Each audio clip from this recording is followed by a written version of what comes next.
नंदीग्राम के महासंग्राम में अपनी पुरानी साथी और बीजेपी के नए बने दोस्त शुभेंदु अधिकारी से मात खाने के बाद ममता बनर्जी ने फिर से अपने पुराने घर की ओर रुख करने का मन बना लिया है।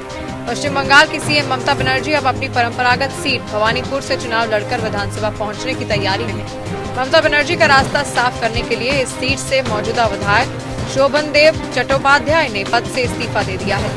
उनके इस्तीफे को विधानसभा के स्पीकर विमान बनर्जी ने तत्काल स्वीकार कर लिया।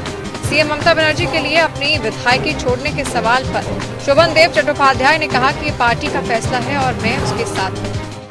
भवानीपुर से वो 2 बार पहले जीता है।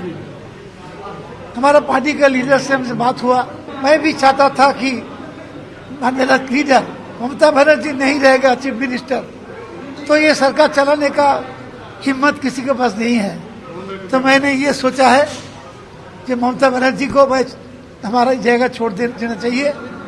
तो मैंने अपनी सिद्धांत लिया, किसी को प्रेशर नहीं है, कोई हमको कुछ नहीं बोला जो आपको करना होगा, ये आपको छोड़ना होगा, कोई नहीं बोला। मैं अपनी सिद्धांत लिया कि हमारे लीडर के लिए मैं ये जगह छोड़ देता हूँ। मेरा भविष्य क्या होगा वो ममता बनर्जी ठीक करें। अब उपचुनाव में ममता बनर्जी मुकाबले में उतरकर विधानसभा की राह तय कर सकती हैं। ममता बनर्जी पहले भी भवानीपुर सीट से ही चुनाव लड़ती रही हैं, लेकिन इस बार उन्होंने नंदीग्राम से उतरने का फैसला लिया था। नंदीग्राम में उन्हें अपने ही पुराने सिपा सलाहकार और बीजेपी के नेता शुभेंदु अधिकारी के मुकाबले हार का सामना करना पड़ा था।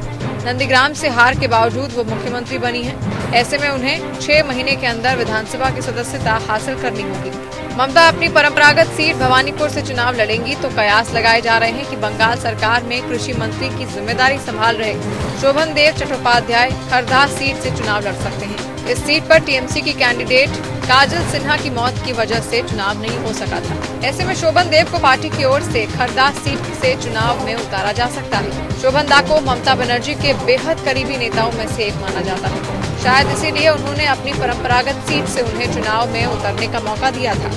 आपको बता दें कि बंगाल चुनाव में टीएमसी ने 213 सीटों के साथ बहुमत हासिल करते हुए सरकार बनाई है।